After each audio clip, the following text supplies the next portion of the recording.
Hello everyone, this is Priyanka Shivare. Welcome to all. आज हम discuss करेंगे कल के टेस्ट का रिजल्ट और कहाँ आपने गलती की उसको आइडेंटिफाई करेंगे। नेक्स्ट टाइम से ये मिस्टेक आपसे रिपीट नहीं होनी चाहिए। जैसा आपको पता है कि कल आपका एक्सपीरियंस कैसा रहा क्वेश्चन को लेके, ये सब आप कमेंट बॉक्स में शेयर कर सकते हैं, क्योंकि ये टेस्ट सीरीज सिर्फ आपकी प्रिपरेशन को बेहतर कराने के लिए कराई जा रही है। जो आपको स्ट्रेस होता है उस पर्टिकुलर सीट पर बैठने के बाद, उसको बिल्कुल हटाना है। और मोस्ट इम्पॉर्टेंट, जब आप टेस्ट लगाते हैं आप अपने फ़ोन को साइड रख दीजिए। फ़ोन के जो नोटिफिकेशंस हैं उनको बंद कर दीजिए, क्योंकि टेस्ट तो आपको फ़ोन से ही लगाना है। और आप बिल्कुल ऐसे बैठिए जहाँ कोई नॉइज़ ना हो, आपको कोई प्रॉब्लम ना हो, सिर्फ आपका कंसंट्रेशन पर्टिकुलर क्वेश्चन पे होना चाहिए कि क्वेश्चन आपसे क्या कहना चाह रहा है और आप उसको कैसे सही आंसर तक पहुँचेंगे। पर सबसे पहले आपको एलिमिनेशन पैटर्न आना चाहिए कि जब आपके पास सामने 4 ऑप्शन होते हैं, उनमें से हम 2 को कैसे हटा सकते हैं और सही आंसर तक पहुंचने की प्रोबेबिलिटीज़ को कैसे बढ़ा सकते हैं। मान लीजिए ये कोई क्वेश्चन है, अगर मैं इसमें से अभी 2 ऑप्शन को हटा देती हूँ और मान लीजिए मैं ये 2 ऑप्शन को अपने पास रखती हूँ, तो यहाँ पे प्रोबेबिलिटीज़ बढ़ जाएंगी कि क्या हो जाएगा, ये 50-50 हो जाएगा। मतलब मैंने अपने आंसर सही होने के 50% चांस को सिक्योर कर लिया। फिर उसमें आपको कोरिलेशन आना चाहिए कि वो क्या इंडिकेट करता है, उसके बारे में आपने कभी पढ़ा है, नॉलेज है। जो आ रहा है उस पे ही टिक कीजिए, अंधाधुंध किसी पे भी टिक बिल्कुल नहीं करना है ना, क्योंकि उसके साथ साथ आपकी माइनस मार्किंग भी होगी। तो बिल्कुल इन सब छोटी छोटी बातों का ध्यान रखना है और टेस्ट दीजिए, ये आपके लिए बहुत इम्पॉर्टेंट है। और बिलीव मी, जब रिज़ल्ट आपके सामने होगा आपको बहुत अच्छा लगेगा कि जैसा आप पढ़ रहे हैं उसके हिसाब से आपका रिज़ल्ट किस हिसाब से चल रहा है। और अगर आपके मार्क अच्छे भी नहीं आते तो आपको उनको सुधारने की कहाँ ज़रूरत है। चलिए स्टार्ट करते हैं आज का सॉल्यूशन। आज का पहला क्वेश्चन है हमारे सामने।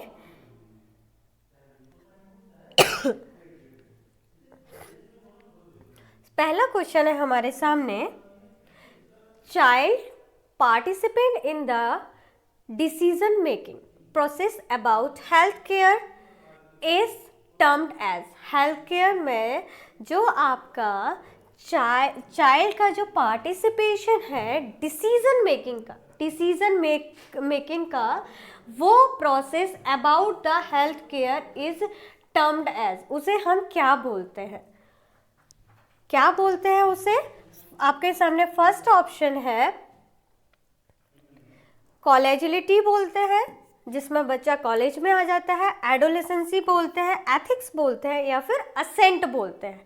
तो सही आंसर क्या होगा इसका, जो कि बहुत स्टूडेंट ने सही भी किया है और जिनका गलत हुआ है कोई बात नहीं, तो इसका सही आंसर होगा एथिक्स। एथिक्स का और डिसीजन मेकिंग का कोई भी कोरिलेशन नहीं बनता। तो सबसे पहले तो मैं इसे ही हटा दूंगी। एडवोकेसी से डिसीजन मेकिंग का क्या रिलेशनशिप है? इससे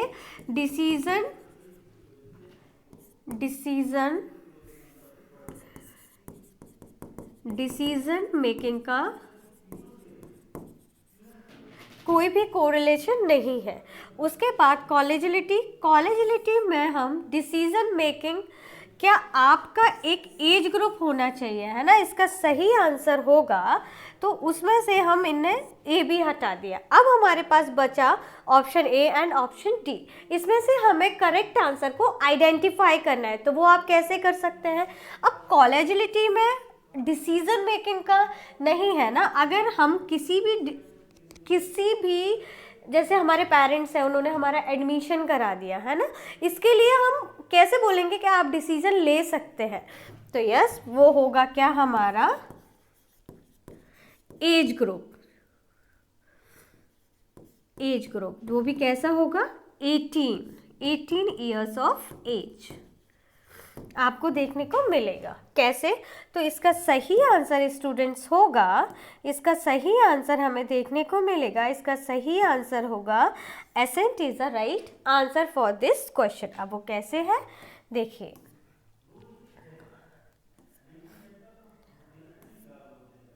एसेंट इसका सही आंसर है क्योंकि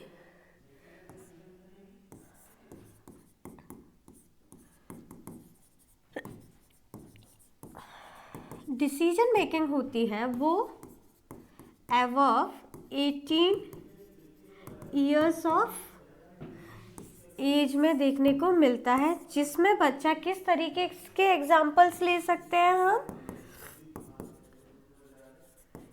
ट्रीटमेंट, क्लिनिकल ट्रायल्स, ये सारे हमें देखने को मिलते हैं किसके अंदर, एसेंट के अंदर। तो इसका सही आंसर था एसेंट। चलिए बढ़ते हैं नेक्स्ट क्वेश्चन की तरफ। नेक्स्ट क्वेश्चन है हमारा, the major causes for the childhood illness is, ज़्यादा चाइल्डहुड इलनेस में सबसे ज़्यादा होने वाली इलनेस को हम किस नाम से जानते हैं और वो कौन सी होती है? तो कौन सी होती है स्टूडेंट? फर्स्ट ऑप्शन है हमारे सामने इन्फेक्शन,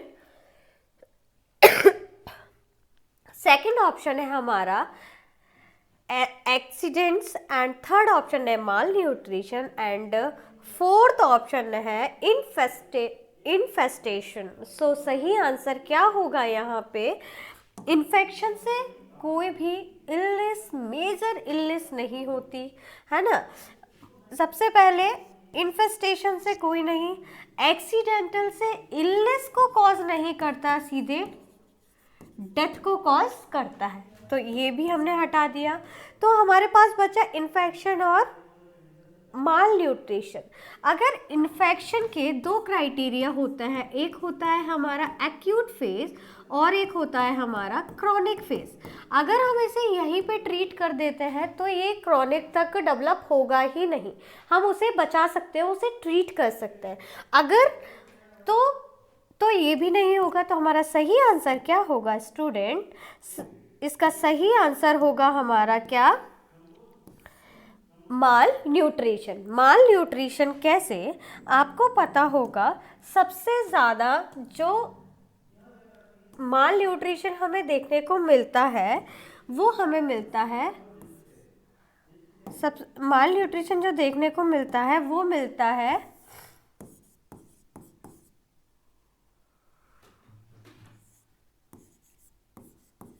लो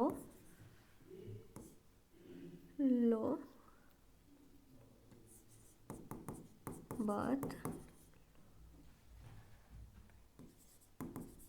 वेट बेबीज़ में हमें देखने को मिलता है ना। हमें सबसे ज़्यादा जो देखने को मिलता है लो बर्थ वेट बेबीज़ में देखने को मिलता है ना।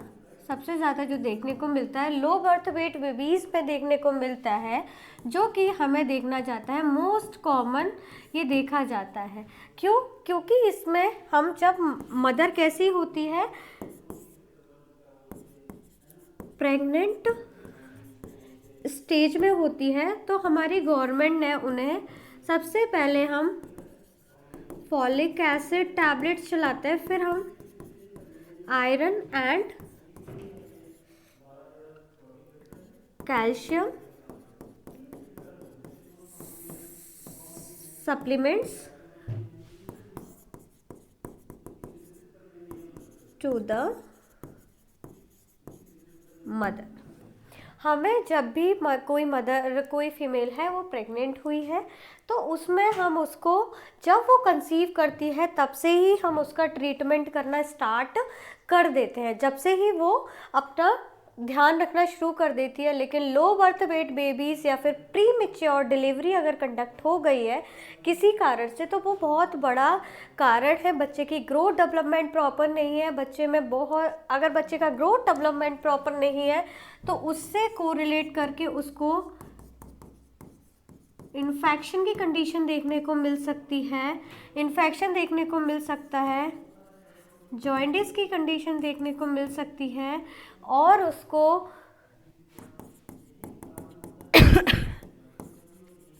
केसेस भी हमें देखने को मिल सकते हैं। तो बेबी माल नरिश्ड नहीं होना चाहिए, मदर और बच्चा दोनों ही हेल्दी स्टेज में होने चाहिए। नेक्स्ट क्वेश्चन है हमारा, the modern concept of the paediatric means. Modern concept क्या है पीडियाट्रिक्स का, क्या है इसका एक मतलब?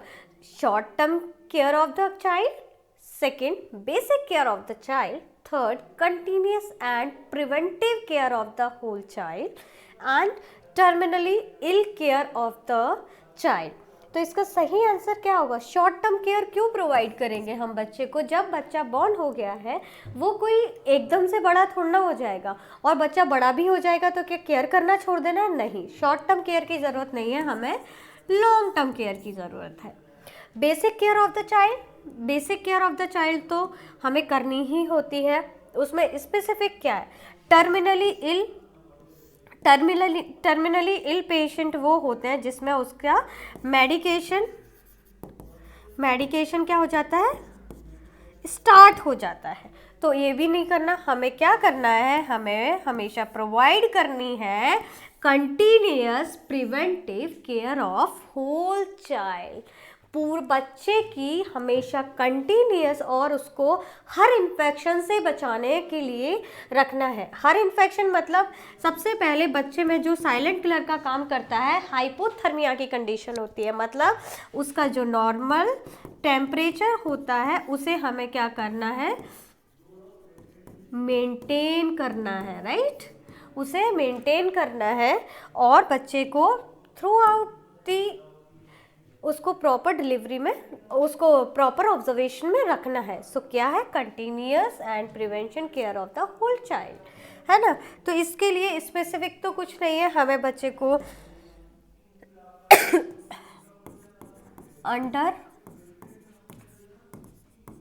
अंडर ऑब्जर्वेशन रखना है ना?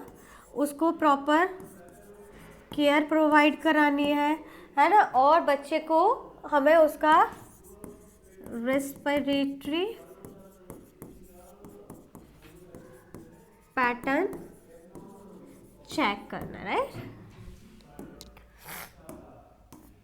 नेक्स्ट क्वेश्चन है हमारा, the changing focus of the paediatric nurse is on one of the following. आपको changing focus of the paediatric nurse on one of the following, किसको फॉलो करेंगे? डिसीज सेंटर्ड केयर को, specific care को during third trimester of pregnancy, only care of the sick child in hospital and child centred care with in family, perinatal care with advice and prevention, health promotion and follow up the child. So इसका सही answer क्या होगा? हमें क्या करना है? Changing मतलब जो चेंजिंग है, और जो changing focusing paediatric nurse one of the following, किसे फॉलो करना है आपको इनमें से? डिसीज सेंट्रल केयर को बिल्कुल नहीं है। Specific care during third trimester ही क्यों करना है? डिलीवरी के बाद कौन करेगा?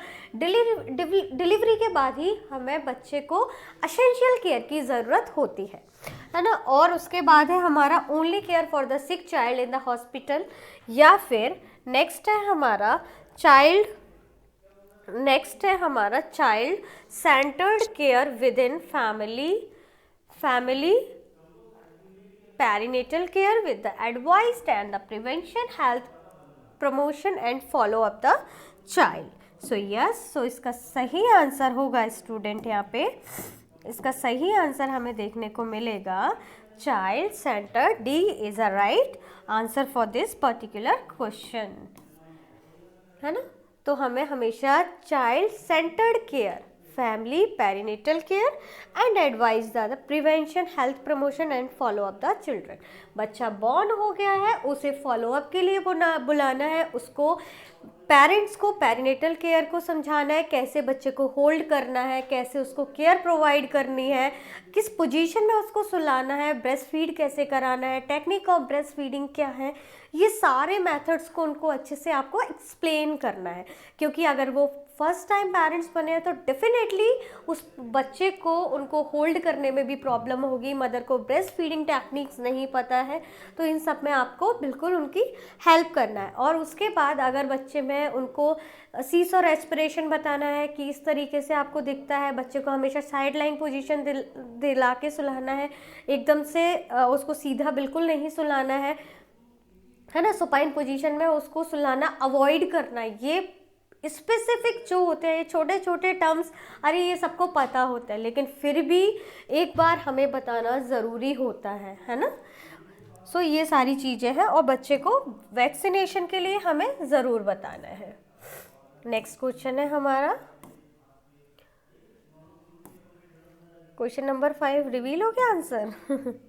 चलिए, hospital procedures for a child are, क्या हॉस्पिटल प्रोसीजर है फॉर एक बच्चे के लिए? The same in the each hospital, सारे हॉस्पिटल में एक जैसा नहीं होता है क्या? कभी नहीं होता, हॉस्पिटल की पॉलिसी पे डिपेंड करता है। Different in the basic principles for those for the adults, different basic principles for those for adults, then and entirely different for the each age group. Yes, as group के according हम care तो provide करते हैं, लेकिन hospital procedure की यहाँ पे बात हो रही है, तो the same in the principle as those for adults. इसका सही आंसर क्या होना चाहिए आपके अकॉर्डिंग? सो इसका सही आंसर होगा the same in the principle as the those for adults, मतलब जो उस एज ग्रुप के अकॉर्डिंग जो पर्टिकुलरली उसको केयर दी जानी चाहिए वो उसके अकॉर्डिंग हमें देखने को मिलता है। तो इसका सही आंसर क्या है student? The same in principle as the those for adults, है ना। नेक्स्ट क्वेश्चन है हमारा, minimum area provided to the infant into hospital. Minimum जिस हॉस्पिटल में है, जिसमें प्रोवाइडेड इन्फेंट फॉर हॉस्पिटल, उसके लिए कितना एरिया रिक्वायर्ड है? इसका कितना एरिया रिक्वायर्ड है? इसका अगर आपने पढ़ा होगा तो आपको इसका सही आंसर ज़रूर पता होगा, नहीं तो तुक्केबाजी में जिनका सही हो गया वेल एंड गुड है। तो इसका सही आंसर है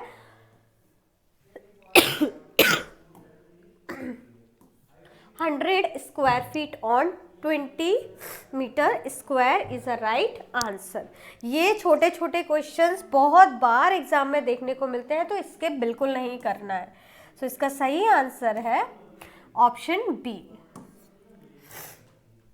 विच is the best shape for the paediatric ward? एक पीडियाट्रिक वार्ड के लिए बिल्कुल परफेक्ट शेप क्या होगा? रेक्टेंगल होना चाहिए, स्क्वायर होना चाहिए, सर्कल होना चाहिए, या फिर किसी भी शेप में हम बना सकते हैं। तो इसका सही आंसर क्या होगा, जो कि बहुत लोगों ने सही भी दिया है? इसका सही आंसर है स्क्वायर इन शेप में एक पीडियाट्रिक वार्ड को डिज़ाइन किया जाता है। Square in shape is a right answer for this particular question. Next है हमारा, optimum temperature of the paediatric ward should be. एक बच्चा पीडियाट्रिक वार्ड का हमें टेम्परेचर कितना होना चाहिए? 20 degree Celsius, 36 degree Celsius, 28 degree Celsius और 10 डिग्री सेल्सियस। तो इसका सही आंसर क्या होगा? एक पीडियाट्रिक वार्ड का टेम्परेचर, रूम टेम्परेचर कितना होना चाहिए? तो इसका सही आंसर है 28 डिग्री सेल्सियस। और लेबर रूम का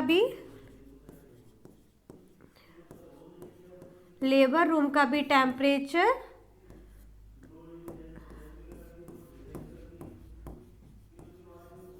नॉर्मली हमें देखने को मिलता है 28 डिग्री सेल्सियस, राइट।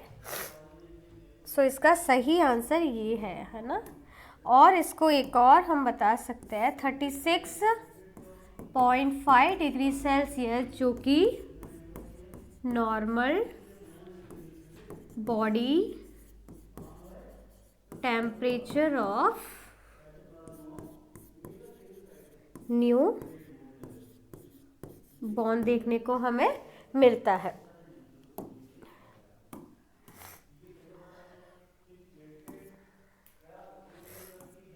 नेक्स्ट है हमारा the number of the nurses required for 16 bedded paediatric ward. 16 bedded paediatric ward है स्टूडेंट यहाँ पे according American academy of the paediatrics, ठीक है। तो उसके अकॉर्डिंग हमें कितने नर्सेस की रिक्वायरमेंट होगी, 5, 6, 16 और 4। तो कितना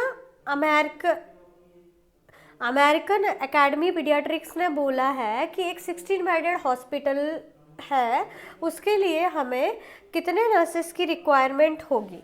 तो हमें कितने नर्सेस की रिक्वायरमेंट होगी, सही आंसर क्या होना चाहिए यहाँ पे हमारा, तो हमारा सही आंसर होना चाहिए 4 इज़ अ राइट आंसर, क्योंकि हम जब नर्सेस का रेशियो निकालते हैं तो हम जो पीडियाट्रिक वार्ड में होता है 4 पेशेंट में 1 नर्सिंग ऑफिसर को करते हैं और 25% स्टाफ को हम नाइट और जो ऑफ इस सब के लिए रखते हैं बचाकर, ठीक है, 25%।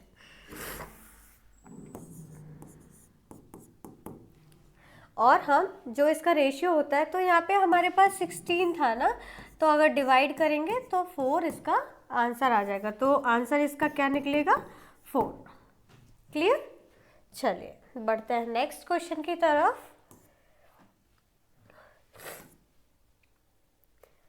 नेक्स्ट है who is known as father of paediatrics. किसे पीडियाट्रिक फादर के नाम से जाना जाता है, Kashyap and Jivika, Abraham Jacobi, Kashyap and Jivika, Hippocrates और सुश्रुत।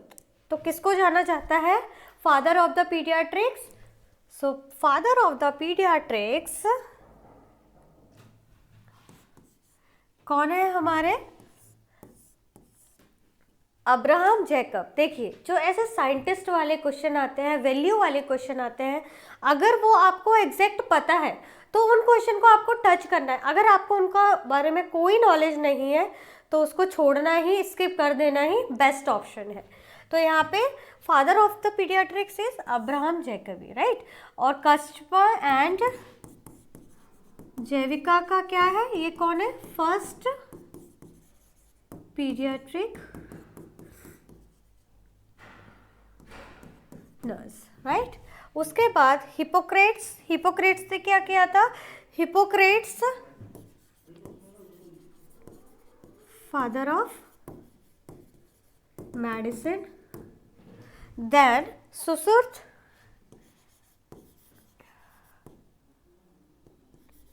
फादर ऑफ सर्जरी, है ना। तो ये इन लोगों ने ये काम किया था। और Abraham and Jacobi father of the paediatrics, most important है ना। और ये बहुत बार एग्जाम में पूछा जाने वाला क्वेश्चन है, तो ये पता होना चाहिए आपको कि अब्राहम जैकब को पीडियाट्रिक के फादर के नाम से जाना जाता है, वहीं कश्यप एंड जैविका को first paediatric nurse and Hippocrates को फादर ऑफ द मेडिसिन, वहीं सुश्रुत को फादर ऑफ द सर्जरी के नाम से जाना जाता है। Next, Abraham and Jacobi is the right answer for this particular question. Next है हमारा is the means of the standardising the method of the evaluating the recording condition of the baby in numerical terms at 1 minute after birth and if necessary after 5 minutes, है ना। तो इसका सही answer क्या होगा, ये क्वेश्चन आपसे ये बोलना चाह रहा है कि स्टैंडर्डाइज मेथड को से आपको इवेलुएट करना है क्या इवैल्यूएट करना है, रिकॉर्ड करना है कंडीशन को एक न्यूबॉर्न बेबी की, जिसने क्या किया है, अभी 1 से 5 मिनट आफ्टर बर्थ, उसको नेसेसरी आफ्टर 5 मंथ, मतलब अभी बच्चा बॉर्न हुआ है, उसको जन्म लेते हुए 1 से 5 मिनट हुए हैं, तो उसमें हम क्या एक नेसेसरी वो एक्शन लेंगे कि जिससे हम बच्चा नॉर्मल है या क्या एबनॉर्मलिटी है, कहाँ लैकने हो रहा है, उसको आइडेंटिफाई करेंगे। तो उसके लिए क्या आपको पता होना चाहिए स्कोर्स के बारे में कि ये स्कोर क्या होते हैं। चलिए पहले हम डिस्कस कर लेते हैं।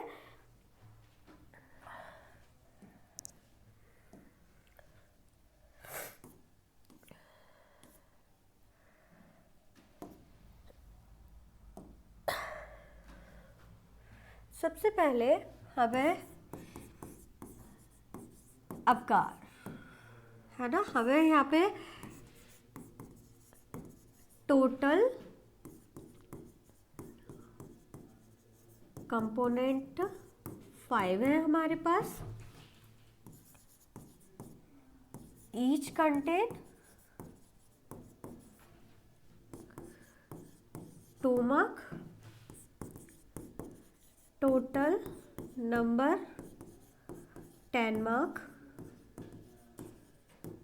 देन 5 कंपोनेंट्स क्या क्या है, अपीयरेंस, सेकेंड हमारे पास है पल्स, थर्ड हमारे पास है ग्रेमिस, एंड फोर्थ हमारे पास है एक्टिविटी, देन 5 हमारे पास है respiratory effort, not the rate, it's a effort, है ना। तो यहाँ पे हमें 5 कंपोनेंट देखने को मिले। कौन कौन से 5 कंपोनेंट देखने को मिले? First, second, third, fourth and fifth one, right. तो ये 5 कंपोनेंट होते हैं जिसमें हमें पता है अपगार स्कोरिंग, जो कि वर्जीनिया अपगार ने दिया था, जिन्होंने बताया टोटल कंपोनेंट जो 5 पूरे 5 कंपोनेंट होते हैं, ये जो एक कंपोनेंट जैसे मान लीजिए अपीयरेंस है, तो each contain 2 mark according to condition, each contain 2 mark, और ये हम बेबी की कंडीशन के अकॉर्डिंग उसको डिवाइड करेंगे, उसको मार्किंग करेंगे, और हमें पता चलेगा कि इससे हम अर्ली पता चल जाता है कि बच्चे की कंडीशन कहाँ ख़राब हो रही है और हमें कहाँ ट्रीटमेंट प्रोवाइड कराने की ज़रूरत है। तो ईच कंटेन 2 मार्क और टोटल नंबर 10 में से हमें देना है ना। अब आगे देखेंगे हम 10 में से क्या क्या दे सकते हैं, कितना, तो हम किस स्कोर के अकॉर्डिंग कर सकते हैं। तो उसका सही आंसर है ये अपगार स्कोरिंग। और जो सिल्वर अडहंसन स्कोर है, ये basically Silver Anderson score preterm baby के लिए यूज़ किया जाता है ना ये, और आपका स्कोरिंग, और ये बेसिकली प्री टर्म के लिए किया जाता है, और अपगार स्कोरिंग आपका टर्म बेबी के लिए किया जाता है। और एक और होता है आपका डाउनीज स्कोर, वो भी हमारा टर्म बेबी के लिए यूज़ किया जाता है। लेकिन इन दोनों का जो न्यूमेरिकल डेविएशन है वो बिल्कुल डिफरेंट है। इसमें नंबर जितने ज़्यादा होंगे उतना कंडीशन कैसी होगी, इम्प्रूव्ड होगी, है ना। और इसमें जितना नंबर क्या होगा, कम देखने को मिलेगा, उतना ही कंडीशन कैसी होगी, इम्प्रूव देखने को मिलेगी। चलिए, ये था आपका अबगार स्कोरिंग और ये बहुत इम्पॉर्टेंट है, बहुत बार एग्ज़ाम में क्वेश्चन देखने को मिलता है और जो कि आपके एग्ज़ाम एस्पेक्ट से बहुत इम्पॉर्टेंट है कि कैलकुलेशन आपको आना चाहिए, आप इजीली कर लेंगे। उसके बाद qualitative assessment of the units condition at birth is done by. Qualitative assessment की बात हो रही है स्टूडेंट।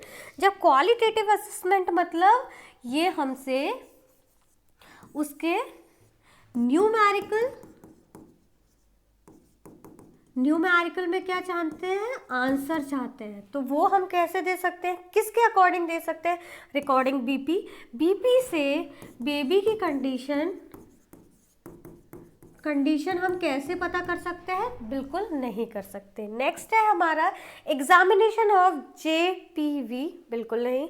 नेक्स्ट अबगार स्कोरिंग और रिकॉर्डिंग टेम्परेचर से हम उसे साइलेंट किलर से प्रिवेंट कर सकते हैं, लेकिन बाकी के एस्पेक्ट्स नहीं बता सकते, वो सबको फुलफिल नहीं करेगा।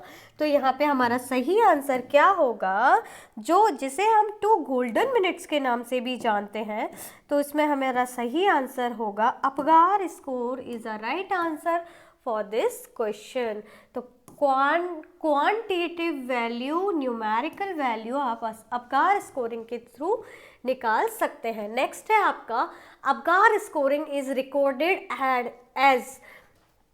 कब अबगार स्कोरिंग को रिकॉर्ड किया जाता है, बेबी के जन्म के बाद 1 से 5 minute after birth, 5 to 8 minute after birth और 2 minute and 5 minute after birth और 5 minute and 10 minute after birth हमें देखने को मिलता है। तो इसका सही आंसर क्या होगा, अबगार स्कोरिंग को हम कब रिकॉर्ड कर सकते हैं, एज सून एज पॉसिबल, जिसे हम कब रिकॉर्ड कर सकते हैं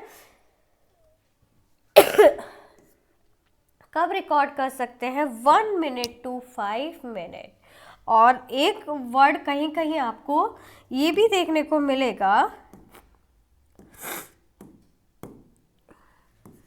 2 golden minutes after birth of the baby, ये हमें देखने को मिलेगा, है ना। और ये रेंज की बात है, लेकिन हमें जितनी जल्दी हम बच्चे की कंडीशन को आइडेंटिफाई कर पाएंगे उतने ही अच्छे से हम उसे ट्रीटमेंट प्रोवाइड कर सकते हैं। तो ये देखना है आपको कि बच्चे को किस पैरामीटर में कहाँ पे क्या प्रॉब्लम जा रही है और हमें उसे कैसे ट्रीट करना है। चलिए, और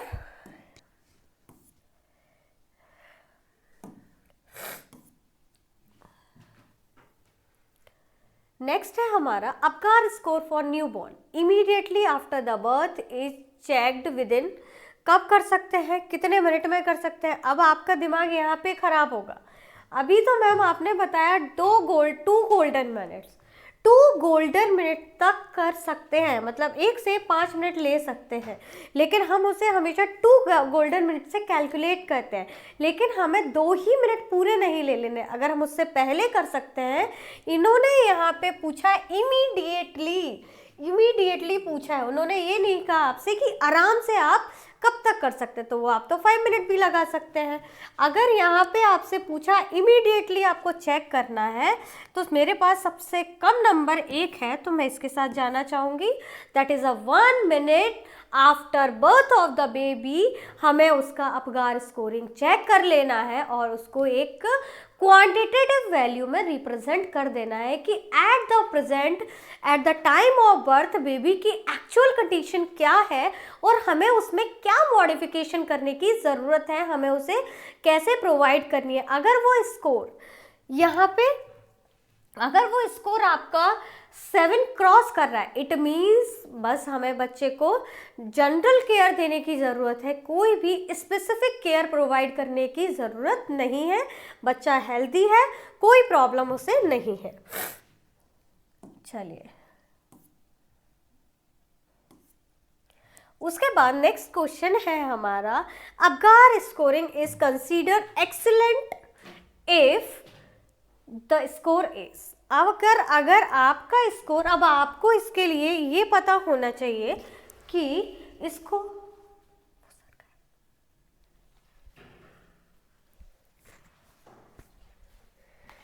स्कोर कितना होना चाहिए और हम उसको कैसे कर सकते हैं अबगार स्कोरिंग को। अब उसके लिए आपको न्यूमेरिकल वैल्यूज़ का पता होना चाहिए, जो कि बहुत इंपॉर्टेंट है। If you don't know about this particular numerical values, अगर आपको कैलकुलेशन नहीं पता है तो आप कभी भी इसे सॉल्व नहीं कर पाएंगे। तो चलिए हम कैलकुलेट करते हैं। Apgar scoring is considered excellent if the score is 4 to 6, 0 to 3, 7 to 10 और 3 to 7। चलिए अब हम यहाँ पे डिस्कस करेंगे, फिर हम सही आंसर की तरफ जाएंगे। आप लोगों को सही आंसर देख लेते हैं। सॉरी, देखिए अगर 0 से 3 स्कोर है तो मतलब सबसे पहले हम ज़्यादा से ही स्टार्ट करते हैं ना। अगर हमारे पास 6 to 7 है ना स्कोर है तो ये हमारे पास नॉर्मल है, और अगर हमारे पास 4 to 6 है ये हमारे पास माइल्ड है, और वहीं हमारे पास 0 to 3 है तो हमें ये क्या है, सीवियर कंडीशन है, जिसमें हमें बच्चे को इमीडिएट केयर प्रोवाइड करने की ज़रूरत है। इट मीन्स रिससिटेशन की ज़रूरत है, हमें बच्चे को रिससिटेट करने की ज़रूरत है। अब इसका स्कोर आपको कैसे निकालना होता है वो आपको पता होना चाहिए। जैसे हमने 5 कंपोनेंट लिए APGAR, जिसमें हमें पता है अपीयरेंस हम देख रहे हैं, उसमें क्या देखेंगे हम, उसका कलर कैसा है, साइनोसिस है, सेंट्रल साइनोसिस है, या बच्चा पूरा होल बॉडी साइनोसिस है। क्योंकि बच्चे का जो नॉर्मल कलर हम कंसीडर करते हैं वो कैसा होता है, हमारा पिंक इन कलर होता है। लेकिन अगर एक्रोसाइनोसिस है, मतलब सिर्फ एक्सट्रीमिटीज़ उसकी ब्लू है, एक्सट्रीमिटीज़ ही अगर ब्लू है तो हम उसे 1 नंबर देंगे। और अगर उसका पूरा सेंट्रल साइनोसिस है, मतलब आपको पूरा बच्चा उसका ट्रंक रीजन भी आपको ब्लू नज़र आ रहा है, तो आपको उसको क्या देंगे, 0 मार्क देंगे, है ना। एक्रोसाइनोसिस, सेंट्रल साइनोसिस, 2 चीज़ें हमें देखने को मिलेंगी। अगर एक्रोसाइनोसिस है तो आप उसको 1 दे, पूरा सेंट्रल साइनोसिस आपको देखने को मिल रहा है तो उस हिसाब से आपको नंबर देना है ना। अब ये कंडीशन है। अब आपको पता है कि आपका क्वेश्चन क्या कह रहा है आपसे, आपका क्वेश्चन कह रहा है आपसे कि वो क्या होगा, अबगार स्कोर के एक्सीलेंट स्कोर कब देंगे। इसमें तो मैंने आपको एक रेंज दिया था, उसमें हम 7 तक का नॉर्मल कंसीडर कर रहे थे। अगर मुझे एक्सीलेंट देना है तो मुझे इस ग्राफ को पार करवाना है उसको, तभी तो हम उसको मार्क दे पाएंगे एक्सीलेंट। तो एक्सीलेंट कंडीशन के लिए क्या करना है, हमें अबव स्कोरिंग चेक करनी होगी ना। चेक करने के टाइम पे अगर अबव स्कोरिंग आ रही है तो we should give the 7, 8, 9 whatever it is. So इसका सही आंसर है 7 to 10। नेक्स्ट क्वेश्चन है हमारा, the normal Apgar scoring for a new born is. Normal Apgar scoring कितना होना चाहिए, तो बिल्कुल no doubt if in this, इस नॉर्मल वैल्यू कितनी होगी, 7 एंड उसके ऊपर, above the 7। यस, सो सही आंसर ये है। नेक्स्ट आपके लिए क्वेश्चन है सीवियर एस्पेक्सिया। सीवियर एस्पेक्सिया की कंडीशन हमें कहाँ देखने को मिलेगी, severe asphyxia is indicated by the Apgar scoring of. Severe asphyxia हमें कहाँ देखने को मिलेगी अबगार स्कोरिंग में, 7 to सीवियर एस्पेक्सिया मतलब रिससिटेशन वाली कंडीशन लगा रहा है, बच्चे में ऑक्सीजन की कमी है, जहाँ पर सेंट्रल साइनोसिस है तो उसे 0 मार्क देंगे, और अगर एक्रोसाइनोसिस है तो उसे 1 मार्क देंगे, है ना, जहाँ उसकी सिर्फ एक्सट्रीमिटीज ही ब्लू दिखाई दे रही है, बाकी बच्चा आपको पूरा नीला दिख रहा है। सेंट्रल साइनोसिस है, ट्रंक रीजन को कवर कर रहा है, तो यहाँ पे क्या होगा उसका सही answer? Severe asphyxia is indicated by the Apgar scoring of 0 to 3 is the right answer for this particular question. So सही आंसर क्या है हमारा? 0 to 3 year is the right answer for this question.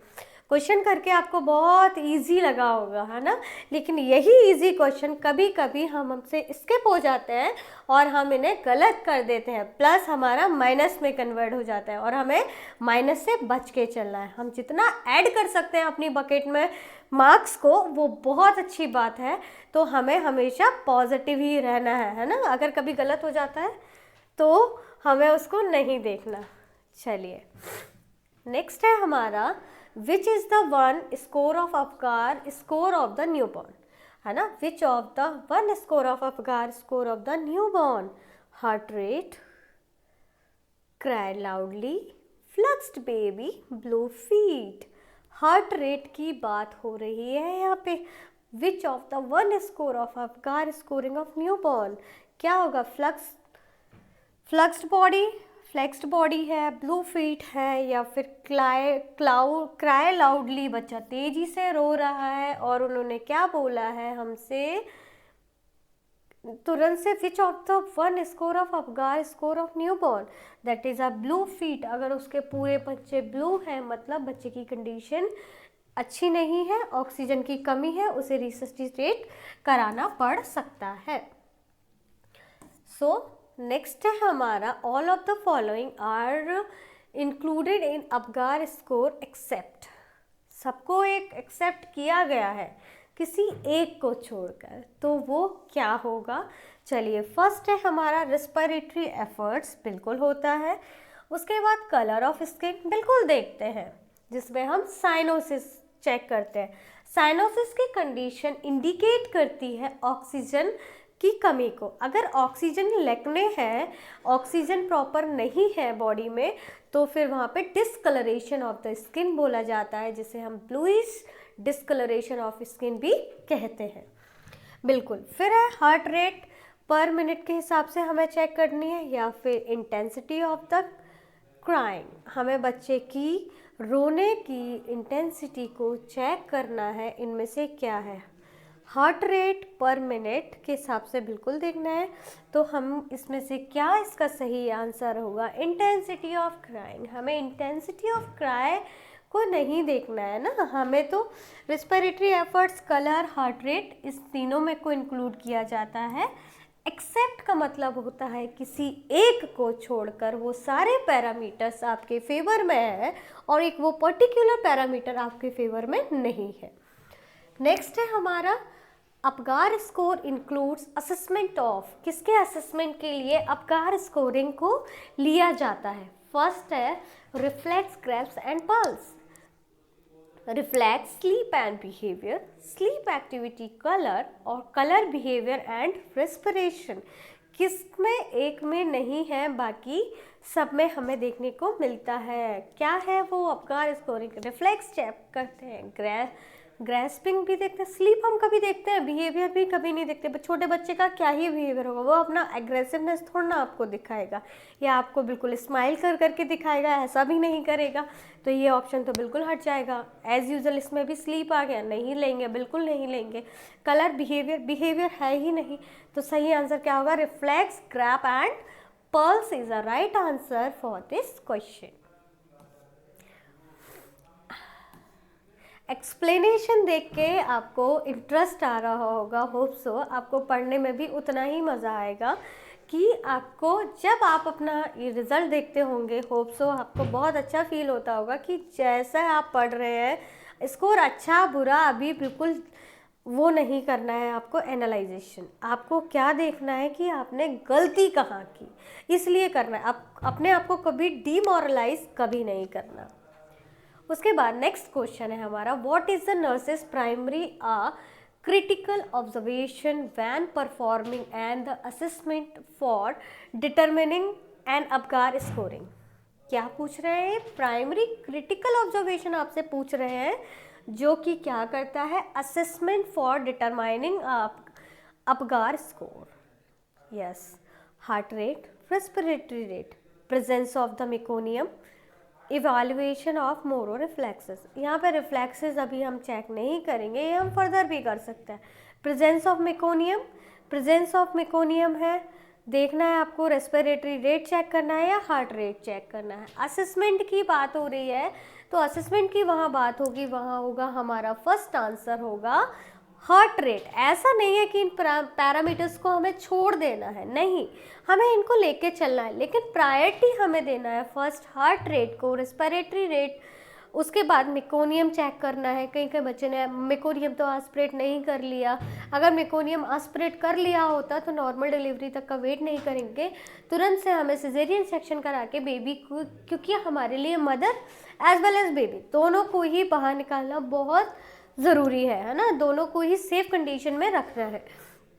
तो मेकोनियम करना है, लेकिन priority based हमें care provide करनी है। हमेशा आपके दिमाग में ये चीज़ होनी चाहिए स्टूडेंट्स, कि हमेशा हमें वो चीज़ उठाना है। मैं आपको, आपका सारा फेवरेट है, लेकिन आपको जो फेवरेट है आप सीधे वही उठाते हो, मतलब प्रायोरिटी ऑफ चॉइस। वैसे ही अकॉर्डिंग टू क्वेश्चन क्या प्रायोरिटी ऑफ चॉइस है आपके क्वेश्चन का, वो आपको वहाँ से लेना है।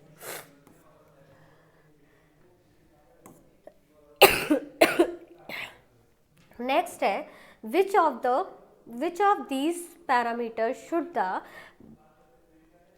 based during first minute of life in a newborn। First minute of life में कौन से पैरामीटर्स को आपको चेक करना है? Gestational age, sex, muscles tone, weight, length, head circumference, colour, respiration temperature, colour, respiration और हार्ट रेट।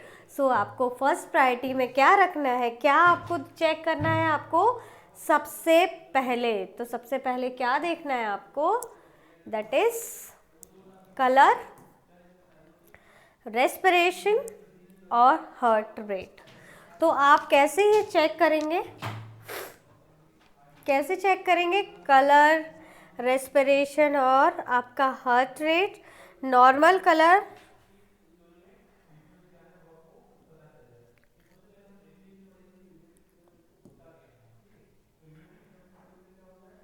नॉर्मल कलर हमें कैसा देखने को मिलता है? Pink colour, right.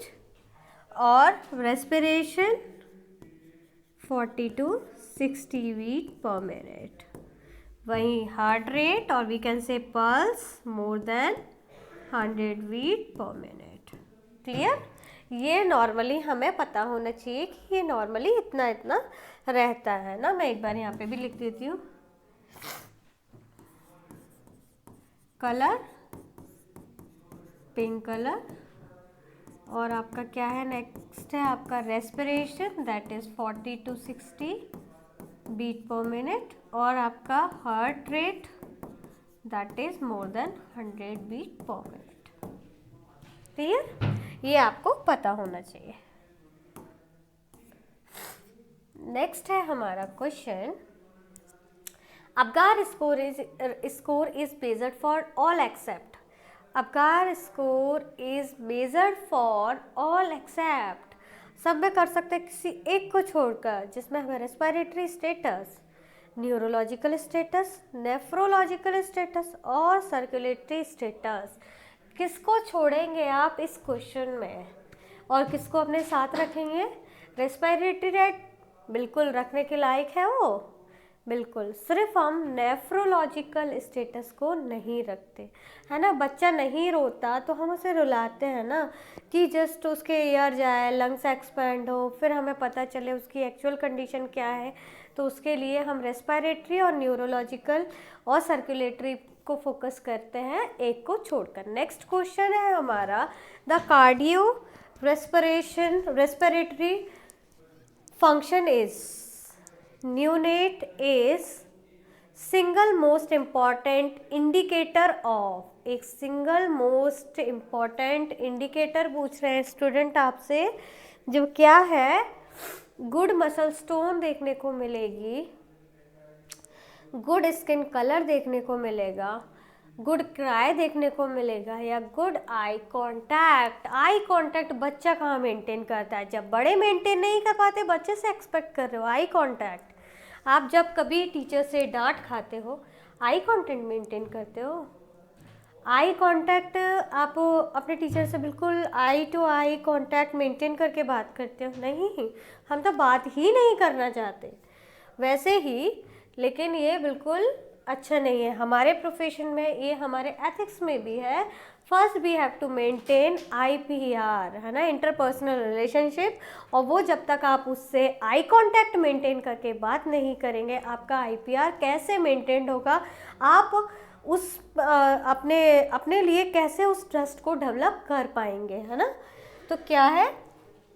Good muscle stone, good skin colour, yes, good skin colour. Single most important indicator क्या है? Good skin colour, जो कि क्या किसको दर्शाता है?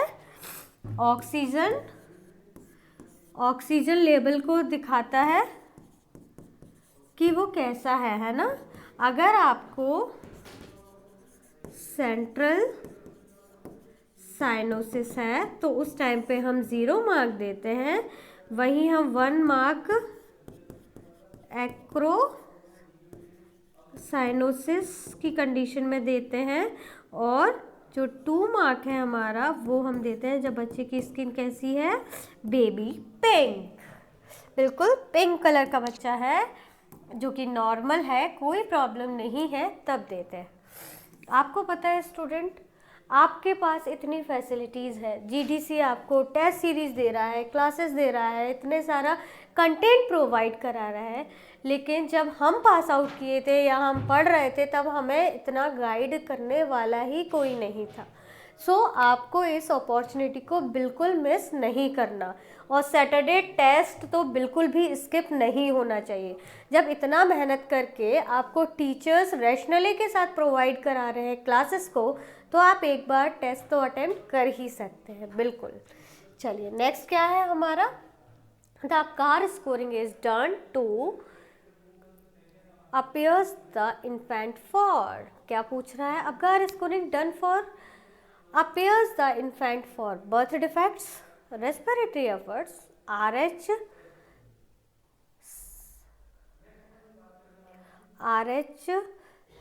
सेंसिटाइजेशन और इमोशनल स्टेबिलिटी। अबकार स्कोरिंग में इमोशनल स्टेबिलिटी का कोई रोल कॉल है? बिल्कुल भी कोई रोल कॉल नहीं है। RH इनकम्पैटिबिलिटी, हमें ऐसे पता चलेगी क्या बच्चे की RH इनकम्पैटिबिलिटी? नहीं, अगर होगी भी तो उसको रोहगाम का इंजेक्शन लगा होगा, है ना, जो इससे RH इनकम्पैटिबिलिटी से प्रिवेंट करता है मदर को। बर्थ डिफेक्ट देखने के लिए तो इसका सही आंसर होगा रेस्पिरेटरी एफर्ट को चेक करने के लिए हम करते हैं, क्योंकि बच्चा रिससिटेशन की कंडीशन में नहीं जाना चाहिए। नेक्स्ट क्वेश्चन है आपके सामने, ये सिनेरियो बेस्ड क्वेश्चन है, मतलब किस तरीके के क्वेश्चन हमें देखने को मिल सकते हैं? क्या सिचुएशन होगी? सिचुएशन बेस्ड क्वेश्चन में, जैसा कल मैंने आपको बताया था, सिचुएशन बेस्ड क्वेश्चन में हमेशा हम क्या करते हैं? प्रायोरिटी ऑफ केयर को लेते हैं। जैसे इसमें हमें दिख रहा है, क्वेश्चन है हमारा, a newborn of 1 minute after vaginal delivery. एक बच्चा है जिसे पैदा हुए अभी 1 मिनट हो चुका है, वेजाइनल डिलीवरी है, मतलब नॉर्मल लेबर कंडक्ट हुआ है, in pink with the blue hands and feet.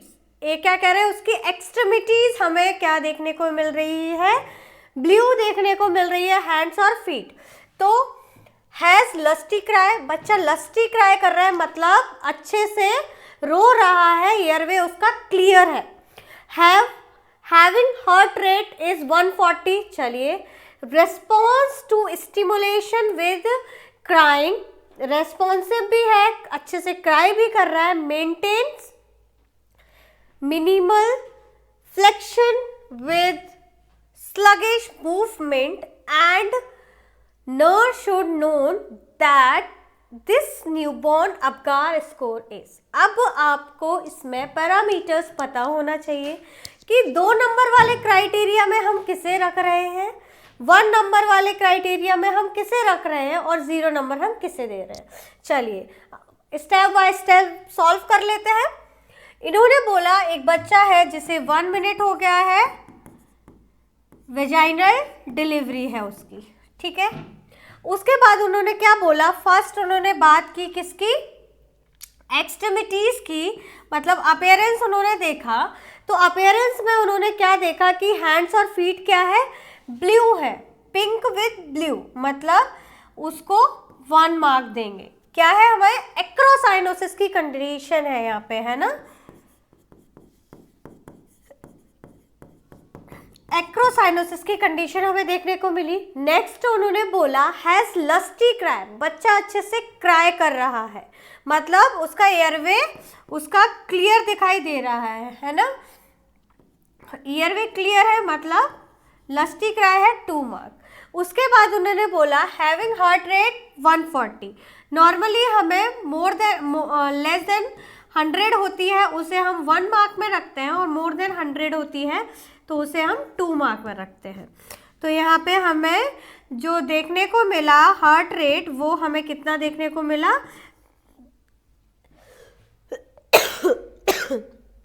140 देखने को मिला। वही stimulation with the crying and maintain minimal flexion, minimal flexion देखने को मिल रहा है, और मूवमेंट इट शुड बी कितना होना चाहिए उसका, क्या, मेंटेन मिनिमल फ्लक्शन यहाँ पे हमें देखने को मिल रहा है। स्टिमुलेशन विथ क्राई है, ठीक है भाई, 2 मार्क। उसके बाद मेंटेन मिनिमल फ्लक्शन देखने को मिल रहा है 1 मार्क। तो टोटल अगर हम मार्क काउंट करते हैं तो हमें कितने देखने को मिलेंगे, कितने मार्क देखने को मिलेंगे, अगर टोटल हम नंबर ऑफ मार्क देखते हैं तो हमें कितना देखने को मिलेगा, स्टिमुलेशन विथ क्राइंग देखने को मिला, रिस्पॉन्सिव भी है, बच्चा क्राई भी कर रहा है। टोटल अगर आप देखते हो तो 8 हमें यहाँ पे अपगार स्कोर देखने को मिलेगा। तो इसका सही आंसर क्या है, हमें 8 अपगार स्कोरिंग देखने को मिलेगा, जिसमें हमें क्लियर हो गया है कि हमें अपीयरेंस जो देखने को मिला जिसमें एक्रोसाइनोसिस की कंडीशन थी, जिसमें हमने उसे 1 मार्क दिया। उसके बाद हमने देखा कि लस्टी क्राई है, लस्टी क्राई जहां आपको दिख जाए वहां पे आप उसको क्या देंगे, मतलब उसका जो रेस्पिरेशन है, उसका ईयरवे है, वो क्लियर है। उसके बाद नेक्स्ट हमारा आया स्टिमुलेशन एक्टिविटी, अभी आपको कैसी दिखी, अच्छी है, क्राई के साथ है, कोई प्रॉब्लम नहीं है। उसके बाद मेंटेन मिनिमल फ्लेक्शन दिख रहा है, एक्टिविटी उसकी थोड़ी आपको कम दिखाई दे रही है ना, मिनिमल फ्लक्शन दिख रहा है, रिस्पॉन्सिव, यस, हार्ट रेट तो हमने भूल गया ना, तो 2 मार्क। तो टोटल नंबर ऑफ मार्क हमें 8 देखने को मिले, जो कि क्या है हमारा नॉर्मल से भी ठीक है, बच्चे की कंडीशन कैसी है, गुड। और अगर यहाँ पे हमें वेरी गुड या एक्सीलेंट में लाना है तो उसके मार्क हमेशा हमें देखने को मिलेंगे 9 to 10 की रेंज में हमें उसके मार्क्स देखने को मिलेंगे। क्लियर है, ये है हमारा अपगार स्कोरिंग। इसको कैलकुलेट करना बहुत आसान है, बस आपको इसके पैरामीटर्स पता होना चाहिए। चलिए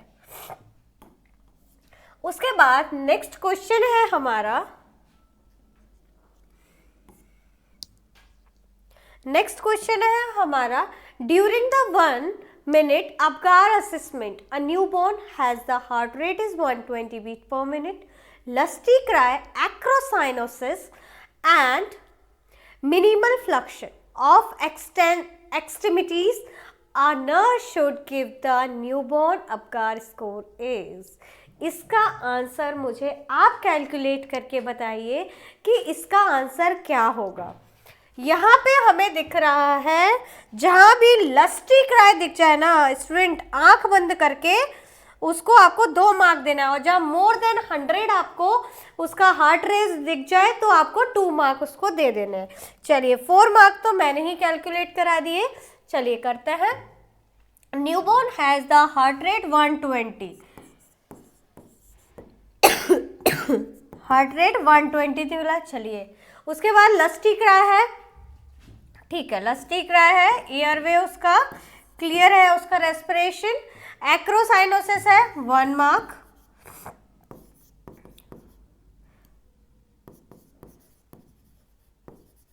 अपीयरेंस 1 मार्क।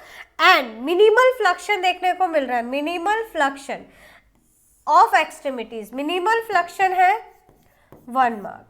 तो a nurse would give the newborn and Apgar score of. यहाँ पे कहीं हमने कोई एक पैरामीटर को स्किप तो नहीं कर दिया जो हम देख नहीं पाए हो और क्वेश्चन हमसे कहना चाह रहा हो। यस, कभी कभी हमें क्वेश्चन पता होता है आंसर, लेकिन जस्ट हमारी छोटे छोटे लैक्ने की वजह से या हमारा कंसंट्रेशन नहीं था, जिसे हम एग्ज़ाम प्रेशर बोलते हैं, वो अक्सर हमसे छूट जाता है, मिस हो जाता है। चलिए कोई बात नहीं, अभी हम एक बार और क्रॉस वेरीफाई कर लेंगे। अपगार असेसमेंट की बात की है इन्होंने, जिसमें इन्होंने स्टार्ट किया है हार्ट रेट से, जो हमने लिख लिया है, लस्टी क्राई से, जो हमने लिख लिया है, acrocyanosis yes, and minimal flexion of extremities भी देख लिया। तो टोटल हमारे पास अभी नंबर कितना आया, 6 आया। चलिए अब देख लेते हैं इसमें हमें टोटल नंबर हमें कितना, इसमें भी एज यूजुअल 8 है। हमने कहाँ पे छोड़ा, हमने यहाँ पे छोड़ा 1 मिनट assessment of the newborn has the heart rate 120 है, yes 2 mark. Then lusty cry है 2 मार्क, एक्रोसाइनोसिस है 1 मार्क, मिनिमल फ्लक्शन है, minimal flexion of the newborn है, put given the newborn as a Apgar score of. Newborn ने उन्होंने दिया है 1 mark, right. अब हमारा कहाँ पे छूटा है आपसे अपगार स्कोरिंग का 1 पॉइंट, जहाँ पे हमें रेस्पिरेशन में जब लस्टी क्राई दिख रहा है, रेस्पिरेशन में कोई प्रॉब्लम नहीं है, एक्टिविटी भी ठीक है बच्चे की, तो ग्रेमिस का रिस्पॉन्स भी हम देख सकते हैं। जब लस्टी क्राई होगा तो ग्रेमिस का रिस्पॉन्स भी हमें देखने को मिलेगा 2, है ना। जहाँ लस्टी क्राई है मतलब उसका रिस्पॉन्सिव है बच्चा, और जिसे हम अच्छे से देख सकते हैं, तो हमें टोटल नंबर कितना हो गया, 8 हो गया। ये आपको बिल्कुल देखना है अपगार स्कोरिंग में, जहाँ पे आपके ये पूरे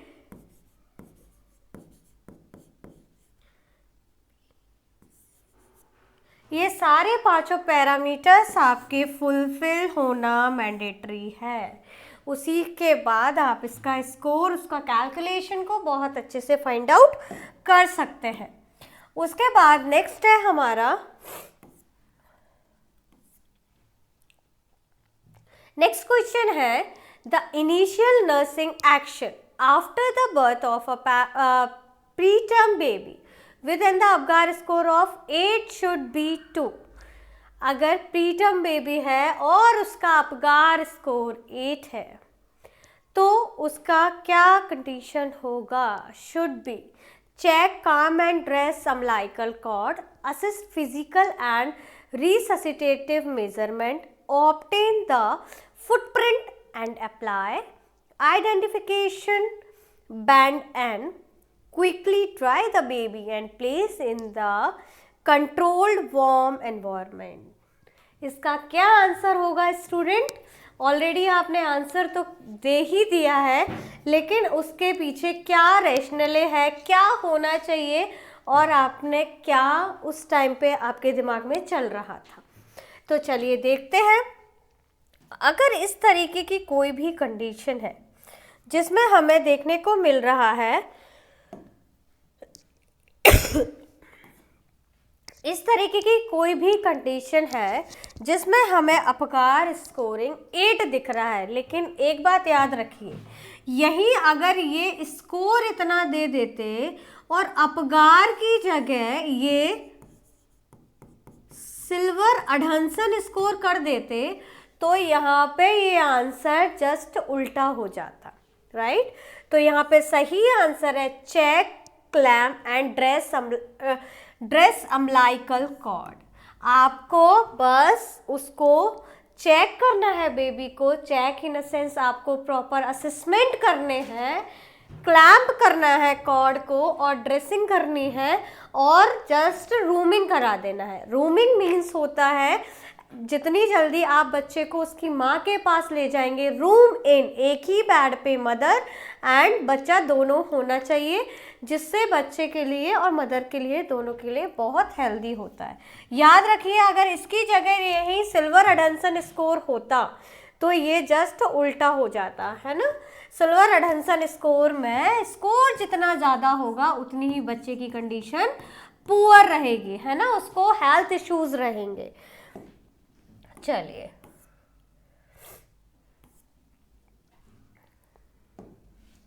नेक्स्ट है a newborn respiration rate is irregular, heart rate less than 100। बच्चे की क्या है यहाँ पे हार्ट रेट इररेगुलर है, वो भी कितना, less than 100, yes.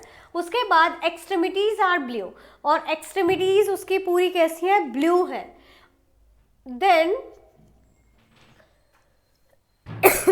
Flexed muscles and reflex are absent his, और उसमें क्या उसके रिफ्लेक्सेस कैसे हैं, muscles and reflexes are absent है। तो फिर अपगार स्कोर क्या होगा, a new born respiration rate irregular है, इररेगुलर पैटर्न है, तो उसके लिए हमें क्या करना होगा, इररेगुलर पैटर्न अगर हमें दिखाई दे रहा है, सबसे पहले तो क्वेश्चन ने आपको यहाँ से ही इंडिकेट कर दिया बेबी की कंडीशन नॉर्मल नहीं है, तो आपको Apgar scoring respiratory rate irregular है, इररेगुलर हमें रेस्पिरेटरी रेट देखने को मिल रही है।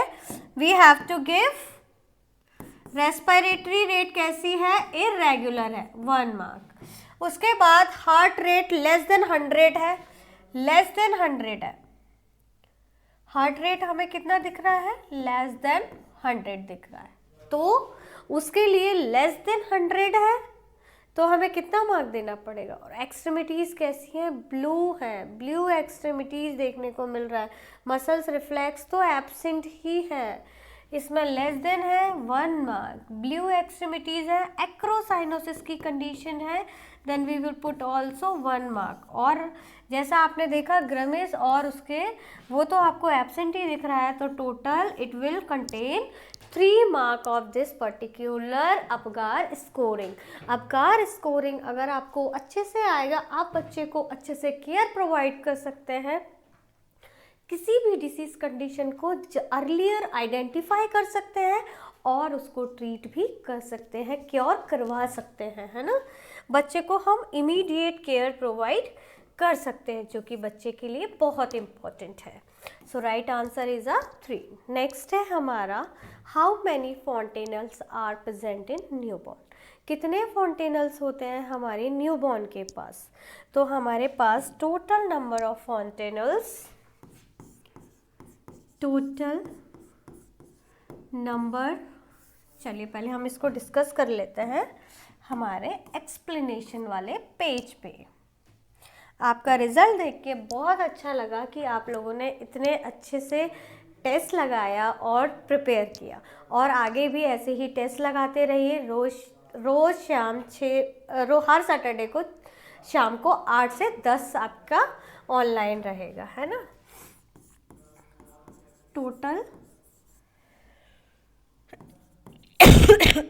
फॉन्टेनल्स हमें कितने देखने को मिलते हैं, 6 देखने को मिलते हैं। कौन कौन से देखने को मिलते हैं,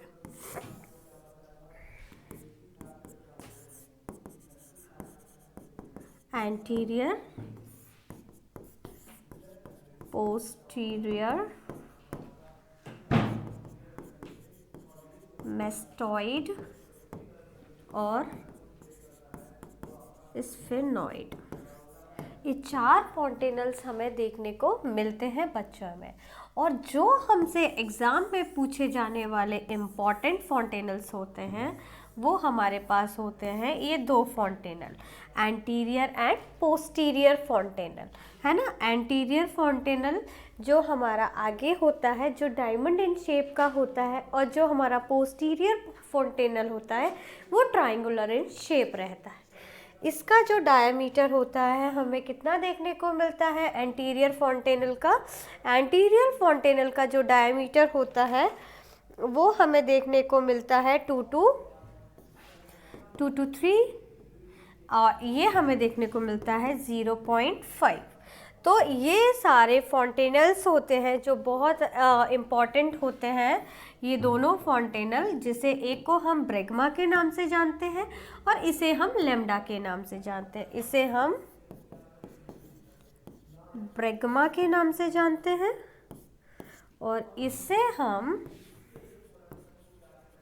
लैम्डा के नाम से जानते हैं, जो कि बहुत बार एग्जाम में पूछा गया है। अब इससे एक और क्वेश्चन आता है, ये कब क्लोज होता है और ये कब क्लोज होता है।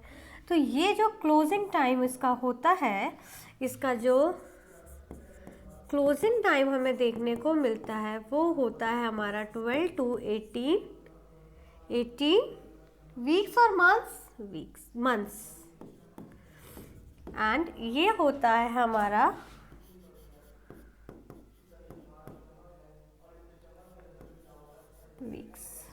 6 वीक्स और 1.5 महीने हम बोल सकते हैं, राइट। चलिए, अब ये जो होता है हमारा मैस्टोइड, ये 6 to 18 मंथ्स में क्लोज हो जाता है और ये हमारा 6 मंथ्स में क्लोज होता है, ठीक है। हम बेसिकली इन्हीं दोनों के बारे में बात करते हैं। अब इससे जुड़े हुए क्वेश्चंस को सॉल्व करते हैं। तो सबसे पहले उन्होंने हमसे पूछा how many fontanelles are present in new born. Basically हम न्यू बॉर्न में जो 2 फॉन्टेनल पढ़ते हैं वो हमारा सही आंसर क्या होगा। यहाँ पे हमें 6 तो कहीं दिख नहीं रहा है, राइट, तो हमारा सही आंसर क्या होगा 2। अगर यहाँ पे इसमें कहीं पे भी हमें 6 दिख जाता तो हम आंसर की तरफ जाते, अपने 6 की तरफ जाते, है ना। सो राइट आंसर इज अ 2 में भी हम कौन सा कैलकुलेट कर रहे हैं student, anterior and posterior fontanel, right.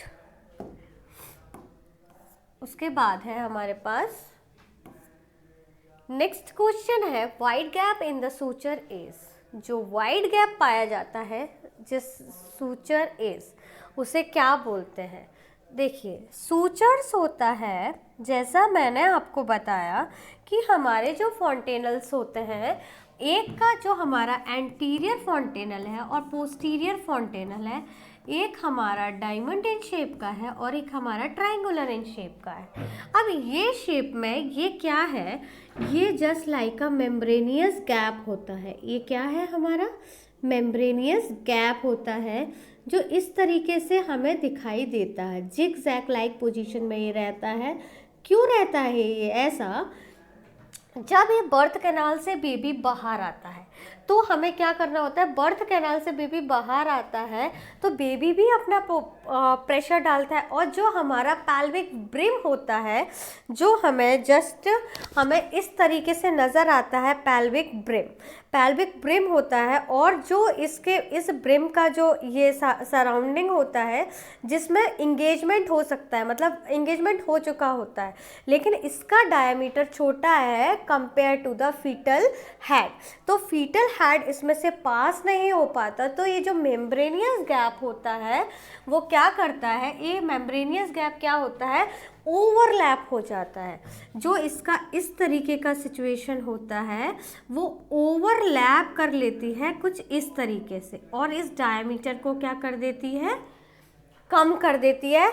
जो ये हेड का जो डायमीटर था वो अगर इस तरीके से इधर इधर आके करेगी तो इसका डायमीटर क्या हो जाएगा, कम हो जाएगा, जिसकी वजह से ये through the birth canal easily को बच्चा एक्सपेल्ड आउट हमें होता हुआ नजर आएगा।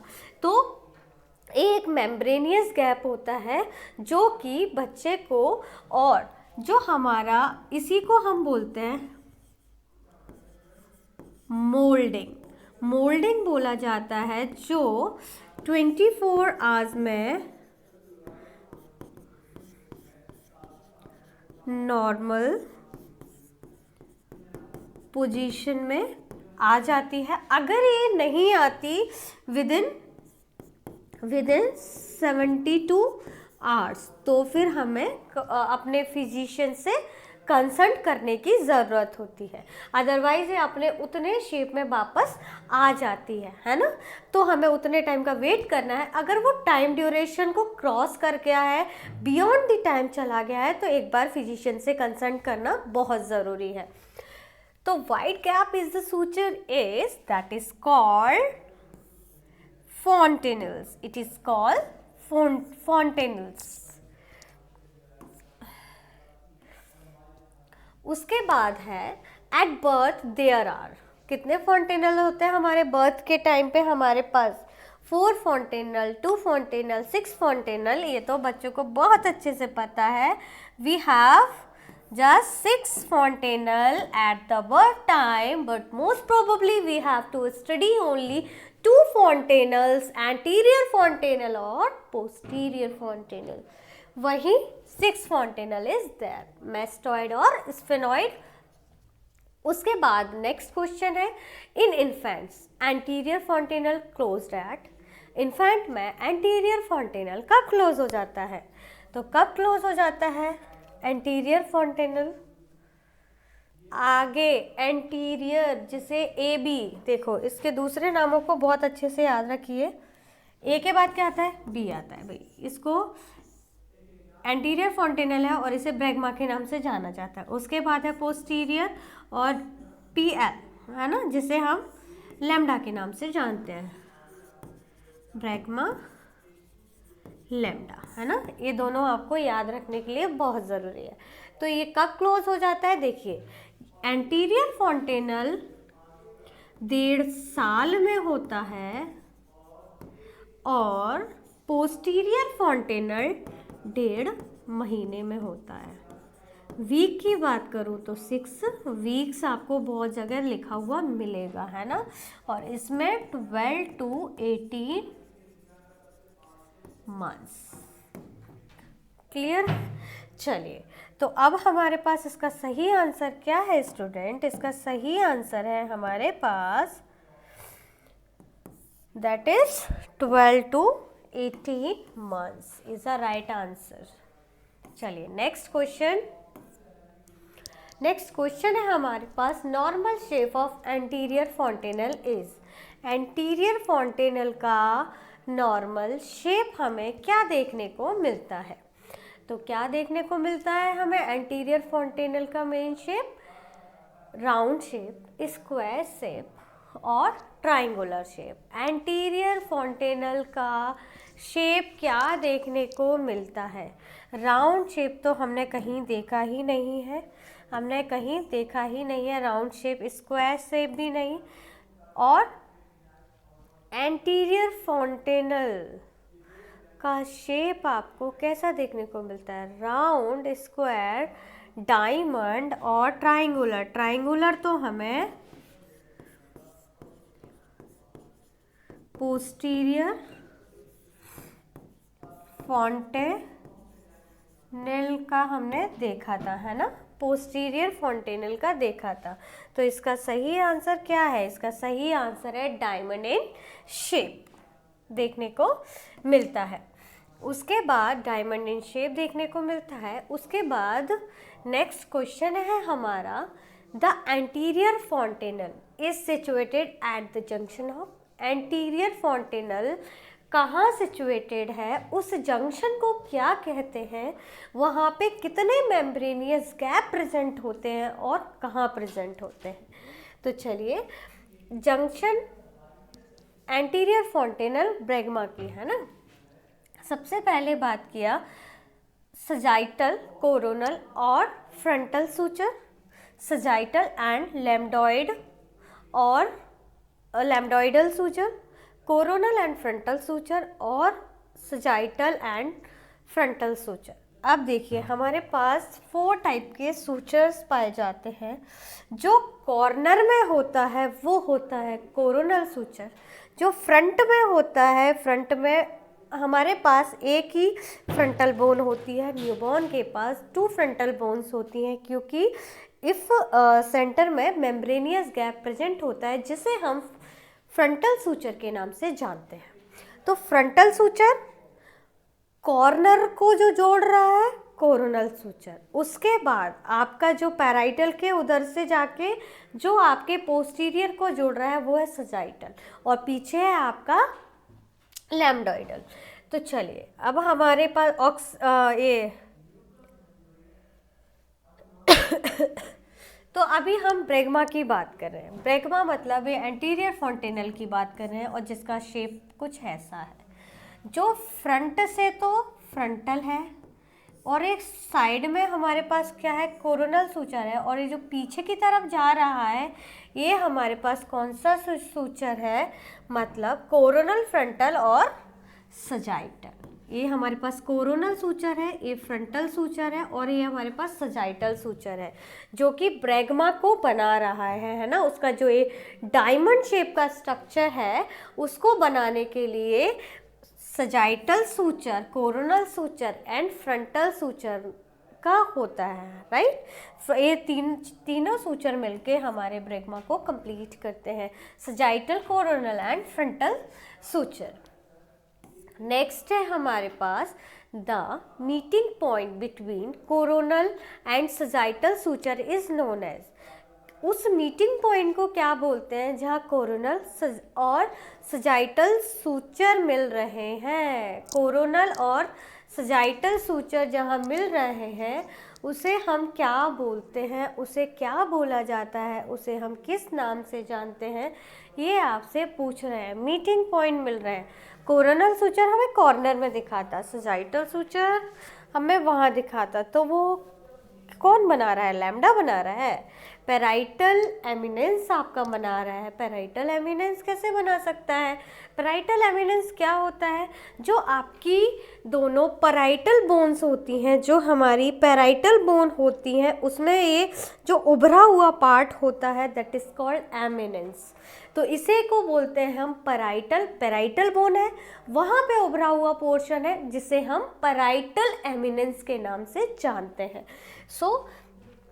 अब कोरोनल सूचर पैराइटल एमिनेंस नहीं है, ऑक्सीपिटल एमिनेंस जो हमारी ऑक्सीपिटल बोन होती है और जो उस पे उभरा हुआ पोर्शन होता है दैट इज कॉल्ड एमिनेंस। आप पैल्विक बोन पढ़ेंगे है ना, अपना स्कल पढ़ेंगे, वहाँ पे आपको एमिनेंस देखने को मिलेंगे, ठीक है। और एमिनेंस उभरा हुआ पार्ट होता है, नॉच लाइक स्ट्रक्चर होता है, मतलब शार्प आपको कोई स्ट्रक्चर इस तरीके से आपको दिखने को मिलता है तो वो क्रस्ट होता है। यहाँ पे ये जस्ट सरफेस से उठा हुआ है हल्का, ये बहुत सारा दिख रहा है लेकिन जस्ट सरफेस से उठा हुआ है, that is called eminence, that is called eminence.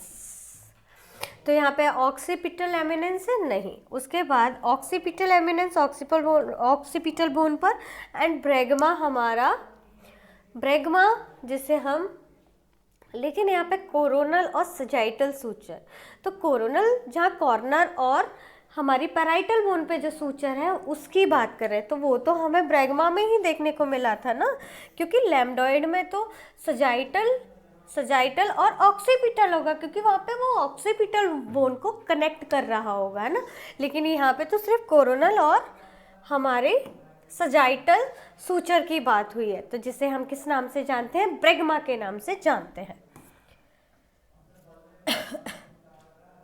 Next है हमारा which fontanelle closed first into a children. बच्चों में सबसे पहले कौन सा फॉन्टेनल बंद होता है, तो चलिए फ्रंटल तो हमारा 12 to 18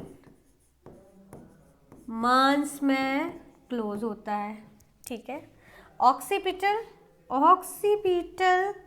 हमारा कब, फ्रंटल ऑक्सीपिटल मतलब ये पोस्टीरियर है हमारा, तो पोस्टीरियर हमारा 6 वीक में होता है। चलिए देखिए ये फर्स्ट आ गया है ना, स्फेनॉइड और मैस्टॉइड। स्फेनॉइड हमारा किस में होता है? स्फेनॉइड हमारा कितने महीने में बंद होता है? तो स्फेनॉइड हमारा देखने को मिलता है हमें 6 मंथ्स में। ग्राफ ऊपर नीचे देखने को मिल रहा है, और ये हमारा होता है 6 to 18 मंथ्स और वीक्स। मंथ्स और week, yes it is months. तो इसका सही आंसर इसने हमसे पूछा है क्लोज फर्स्ट, सबसे पहले सबसे छोटा हमारा ऑक्सीपिटल, जिसे हम पोस्टीरियर फॉन्टेनल के नाम से भी जानते हैं। सो सही आंसर है हमारा ऑक्सीपिटल, जिसे पोस्टीरियर फॉन्टेनल के नाम से भी जाना जाता है। नेक्स्ट क्वेश्चन है हमारा, the infant's posterior fontanel usually closed by. Infant में पोस्टीरियर फॉन्टेनल यूजुअली क्लोज्ड कब होता है? तो कब होता है? 6 to 8 weeks, 12 to 18 weeks, 3 to 6 months, 9 to 12 weeks. तो कब होता है हमारा posterior fontanel close? At the age of no, इसमें तो कुछ सोचने को ही नहीं बचा है ना। 6 to 8 वीक्स। अगर वन वर्ड में अगर वो आपसे पूछते तो हम 6 वीक्स की तरफ जाते, लेकिन इन्होंने यहाँ पे रेंज में हमें आंसर दिया है, तो हम उन्हें रेंज के हिसाब से क्या आंसर करेंगे? 6 to 8 week is the right answer for this question. आप लोगों को पता है, जब कभी मैं एग्ज़ाम में बैठती थी या मैं एग्ज़ाम अपेयर करती थी, मुझे बहुत अफ्रेड होता था, बहुत डरती थी मैं कि कैसे होगा, क्या होगा। मतलब हमेशा हमारे बड़े लोग कहते हैं लड़ने से पहले हथियार नहीं डालना है। तो वैसे ही जब तक आप वहाँ बैठेंगे नहीं, आप उसको कैसे फील कर पाएंगे कि वो प्रेशर कैसा होता है। तो इससे डरना नहीं है, और जब आपको सब आता होगा तो आपका जब कॉन्फिडेंस लेवल हाई होगा तो आपको फिर ये सारी चीज़ें बॉदर कभी नहीं करेंगी। तो बिल्कुल अपने कॉन्फिडेंस लेवल को इन्हांस करना है, पढ़ते रहना है और जुड़े रहना है। चलिए बढ़ते हैं नेक्स्ट क्वेश्चन की तरफ। तो नेक्स्ट क्वेश्चन आपसे क्या कह रहा है? The anterior fontanelle become ossified by 18 months, but it becomes pathophysiological, it is failed to ossified। क्या बोला इन्होंने? एंटीरियर फॉन्टेनल की बात की, वो कब ऑसिफाइड हो रहा है? 18 मंथ्स में, but it is become pathologically कोई प्रॉब्लम है और वो ऑसिफाइड मतलब क्लोज नहीं हो पाया, तो उसे क्या कब देखने को मिलेगा? Before 18 months, after 18 months, before 24 weeks और आफ्टर 24 वीक्स।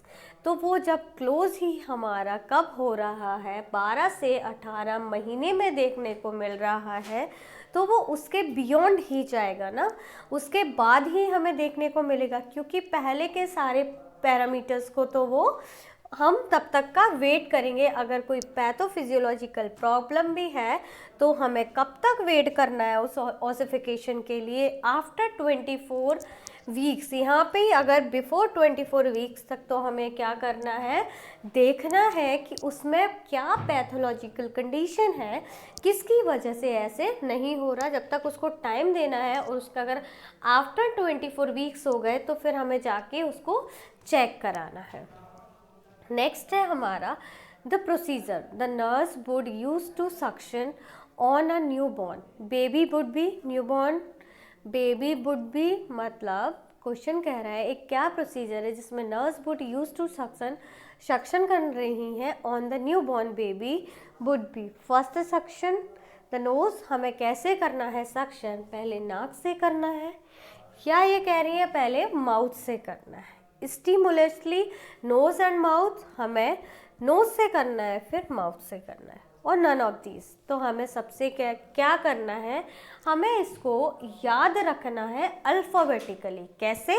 सबसे पहले अगर आप ABCD की बात करते हैं, पहले M आता है फिर N आता है। तो हमेशा जब भी सक्शन करते हैं, first suction mouth after then nose, MN आता है ना, तो पहले हम माउथ से करेंगे। तो सही आंसर है हमारा first suction the mouth, after that nose. और बेबी में सक्शन टोटल कितने टाइम तक के लिए कर सकते हैं? 10 सेकेंड के लिए कर सकते हैं ना, लेस देन 10 सेकेंड का टाइम लेना है, उससे ज़्यादा नहीं करनी है, नहीं तो हमें बच्चे में हाइपोक्सिया जैसी कंडीशन भी देखने को मिल सकती है। नेक्स्ट है हमारा reddish discolouration of an area over the skin is newborn is called. हमें बच्चे की स्किन रेड दिख रही है, डिस्कलरेशन प्योर रेड हमें दिखाई दे रहा है, तो उसे हम क्या बोलेंगे? लेन्यूगो बोलेंगे, मीलिया बोलेंगे, नेवस फ्लेमस बोलेंगे या वर्निक्स कैशियोसा बोलेंगे? क्या बोलेंगे उस रेड कलर को जिसमें हमें बच्चे का क्या देखने को मिल रहा है? पूरा स्किन ही आपको दिख रही है जिसमें उसकी वेन डायलेटेड है, जिससे ऐसा लग रहा है कि जैसे ही आप उसे रब करेंगे तो ब्लीड ही हो जाएगा। तो उस कंडीशन को आप क्या कहेंगे? तो उस कंडीशन को हम बोलेंगे नेवस फ्लेमस। उस कंडीशन को क्या बोलेंगे? नेवस फ्लेमस, जिसमें हमें बेबी का जो फेस होगा उस पे हमें रेड कलर का पूरा ऐसे स्पॉट्स जैसा फेस में कहीं पर भी दिखाई देगा, जिसमें उसकी वेन डायलेटेड रहेंगी, और अगर आप उसे थोड़ा सा भी रब करेंगे तो ब्लीडिंग होने के चांसेस हो सकते हैं। तो हमें उसके प्रिवेंशन के लिए क्या करना है? उसे रब नहीं करना है। जैसे जैसे बड़ा होगा मे बी वो ठीक भी हो सकता है और वैसे भी रह सकता है। तो उसको क्या बोलते हैं? नेवस फ्लेमस। नेक्स्ट है हमारा fine downy hair normally found abundantly in the premature babies is called. Premature babies में अगर हमें फाइन ब्राउनी हेयर्स नज़र आ रहे हैं तो उस कंडीशन को हम क्या बोलते हैं? उस कंडीशन को किस नाम से जाना जाता है? क्या बोला जाता है उस कंडीशन को? फाइन हेयर दिखाई दे रहे हैं आपको, वर्निक्स बोला जाता है, लेन्यूगो बोला जाता है, कैप्यूट बोला जाता है। कैप्यूट तो में भी कैप्यूट मतलब कैप्यूट सक्सेडिनम, जो आपको एक हेड इंजरी मोस्ट कॉमन है होने के, जिसमें अगर फॉरसेप्स डिलीवरी हुई होती है, वैक्यूम डिलीवरी हो रही होती है, तो जहाँ पे पर्टिकुलर उसके हेड पे प्रेशर डाला जाता है वहाँ से वैक्यूम उठ के आ जाता, मतलब पूरा वैक्यूम बनने की वजह से उसका हेड का ही ये बोन उठ जाता है, जिसे हम कैप्यूट सक्सेडिनम के नाम से जानते हैं। वर्निक्स कैशियोसा बोला जाता है, जो वाइट चीज़ी सब्सटेंस होता है जिससे बेबी पूरा कवर होता है अच्छी तरीके से, और जो बेबी की स्किन को प्रोटेक्ट करके रखता है। तो किस नाम से जाना जाता है? लेन्यूगो के नाम से जाना जाता है। यस, उसे हम किस नाम से जानते हैं? उसे हम लेन्यूगो के नाम से जानते हैं। सो लेन्यूगो इज़ अ राइट आंसर, जिसमें बच्चे को फाइन ब्राउनी हेयर्स देखने को हमें मिलते हैं। नेक्स्ट है हमारा the slight browny disruption of fine hair over neonate baby is termed as, जिसमें आपको slightly browny disruption of the fine hair दिखाई दे रहा है न्यू बॉर्न में, उस टर्म को क्या बोलते हैं? इरिथ्रिमा बोलते हैं, मीलिया बोलते हैं, वर्निक्स कैशियोसा बोलते हैं और लेन्यूगो बोलते हैं। तो किस नाम से जाना जाता है?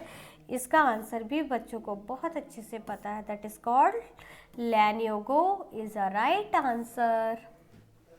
मज़ा आ रहा है सॉल्यूशंस में कि जो आपने अपेयर किया वो किस हद तक सही था और कहाँ सही हो सकता था।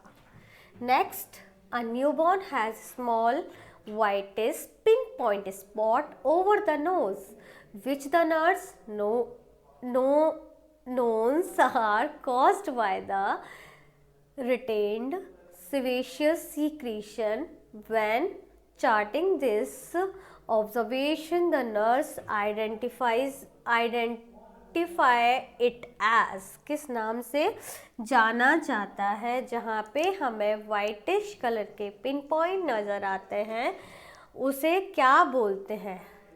वाइट हेड्स बोलते हैं। बच्चा पैदा होते ही बहुत ब्यूटी कॉन्शियस हो गया, ओ मेरे को वाइट हेड्स हो रहे हैं, इसे रिमूव करना होगा। या फिर मदर कॉन्शियस होगी, ओ नो मेरे बच्चा पैदा होते ही वाइट हेड्स लेके आता है। नहीं, बच्चे को कोई वाइट हेड्स जैसी सिचुएशन नहीं दिखती। नेक्स्ट है हमारा मेंगोलियन स्पॉट्स। नहीं, जहाँ पे मेलानिन का डिपोजिशन होता है, जो मोस्टली उसके सेक्रम रीजन में हमें दिखाई देता है, ब्लूइश डिस्कलरेशन का spot, that is called Mongolian spot, then milia, then lanugo. तो उसको क्या बोलते हैं हम? That is called milia. जो आपका वाइटिश पिन पॉइंट, मतलब बच्चे की स्किन पर हमें वाइट कलर के इस तरीके से छोटे छोटे हमें पिन पॉइंट्स नज़र आते हैं, बिल्कुल छोटे छोटे इस तरीके से पिन पॉइंट्स नज़र आते हैं, that is called milia, that is called मीलिया।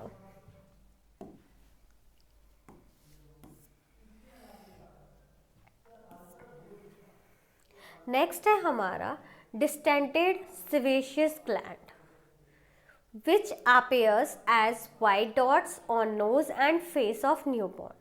हमने क्या बोला? distended sebaceous gland which appears as white dots on nose and face of newborn, that is called Mengolian spot, erythema, stroke whites और मीलिया। सो उसको क्या बोला जाता है? मीलिया बोला जाता है वाइट स्पॉट को। तो यस, इसको क्या बोला जाता है? स्ट्रोक वाइट का तो कोई मतलब ही नहीं है ना, दैट इज कॉल्ड मीलिया। जहाँ पे मैंने अभी बताया, जहाँ पे बच्चे की नोज पर छोटे छोटे से वाइट से मतलब ब्लैक वाइट हेड जैसे छोटे छोटे सा देखने को मिलता है, जो कि अपने आप ही सबसाइड हो जाता है। उसके बाद है next, it at birth infant are covered with the gray white matter called। one more thing, अगर आप जितने ज़्यादा क्वेश्चंस को प्रैक्टिस करेंगे तो एक टाइम के बाद आपकी हैबिट तो अच्छी होगी ही, और आपको लगेगा कि यस, आपको कोई भी क्वेश्चन आएगा आपको उसमें इंटरेस्ट आएगा कि इसे मैं सॉल्व कर सकता हूँ, ये हो क्यों नहीं रहा है, इसमें मैं कहाँ लैग नहीं कर रहा हूँ। तो ये आपके लिए बहुत बेनिफिशियल है। तो मैटर इज कॉल्ड, क्या बोलते हैं उस ग्रे वाइट मैटर को? Lanugo, vernix caseosa, oil, sebum और वाइट ग्रेविडरम। क्या बोला जाता है? Lanugo. At birth covered with the grey white matter is called, that is called vernix caseosa. जो वाइट चीज़ी लाइक सब्सटेंस होता है, जो बेबी अपनी होल बॉडी को कवर करता है उसमें, और जिसे आपने देखा होगा बच्चों के बॉर्न होने के बाद उसकी कुछ स्किन आपको निकलती हुई नज़र आती है, तो उसे हमें रगड़ रगड़ के साफ़ नहीं करना है, वो टाइम के साथ अपने आप चले जाएगी। आपको क्या करना है? आपको मदर को भी बोलना है ये स्किन के लिए बहुत अच्छी है और ये जो बच्चे की स्किन को प्रोटेक्ट करके रखेगी, तो आपको उसको रगड़ के नहीं हटाना है, वो अपने आप शेड ऑफ हो जाएगी, ये आपको बताना है। दैट इज कॉल्ड, उसको बोला जाता है वर्निक्स कैसियोसा, है ना। हमें ये सारी टर्मिनोलॉजीज पता होनी चाहिए। जब हम पेशेंट के साथ बात करते हैं तो हम उसे नॉर्मल टर्म्स में समझाते हैं, लेकिन ये टर्म्स आपके लिए बहुत इंपॉर्टेंट है, तो आपको पता होना चाहिए कि पर्टिकुलर टर्म का मतलब क्या है और आप उसे टर्म्स में कैसे लिखेंगे। When you are maintaining your nurses notes, no, that time पे you have to maintain that particular terminologies. अगर आपको पता होगी और आप बार बार यूज़ करेंगे तो ये टर्मिनोलॉजीज आपको बाय हार्ट होगा। अगर आप बार बार इन्हें यूज़ नहीं करेंगे तो ये टर्मिनोलॉजीज आपको याद नहीं रहेंगी। जाएगी, जो कि बिल्कुल अच्छी बात नहीं है ना। टर्मिनोलॉजी याद करना है, not for the paediatric only, her subject के लिए आपको ये पता होना चाहिए टर्मिनोलॉजीज। नेक्स्ट है हमारा अन्यूनेट पीरियड मीन्स क्या होता है। न्यूनेट पीरियड क्या किसे बोला जाता है? न्यूनेट होता क्या है? मतलब न्यूबॉर्न बेबी, राइट, यही होता है न्यूनेट, बिल्कुल अभी पैदा हुआ बच्चा। देखिए जो 0 to 7 डेज का जो टाइम होता है वो हमारा आता है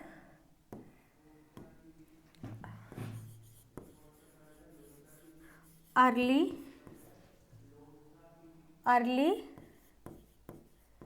न्यूनेट की कंडीशन में। उसके बाद 0 to 1 ईयर होता है हमारा, 0 से पूरा 1 ईयर है, ये है हमारा क्या, न्यूनेट, अर्ली न्यूनेट, और ये लेट न्यूनेट की कंडीशन है।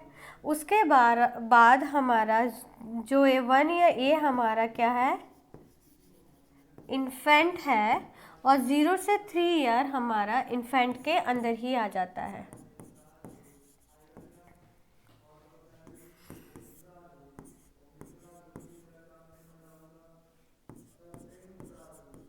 अंडर इन्फेंट ही हमें देखने को मिलता है। तो ये सारी टर्मिनोलॉजी होती हैं जो हमें पता होना चाहिए।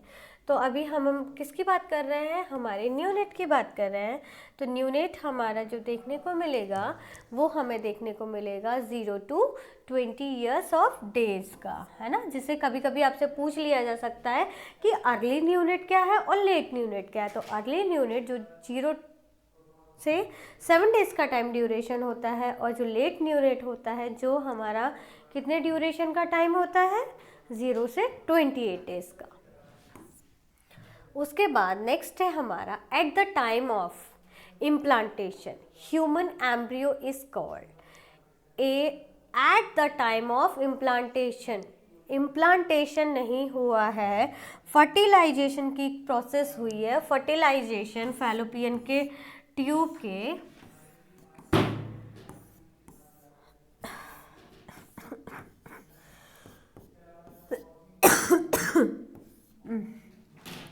फैलोपियन का ट्यूब का जो एम्प्यूला पार्ट था जहाँ पे हमारा फर्टिलाइजेशन हो गया, मतलब मेल एंड फीमेल गैमेट का फ्यूज़न हो गया, जिससे हमें क्या मिला, उसे एम्ब्रियो इज कॉल्ड।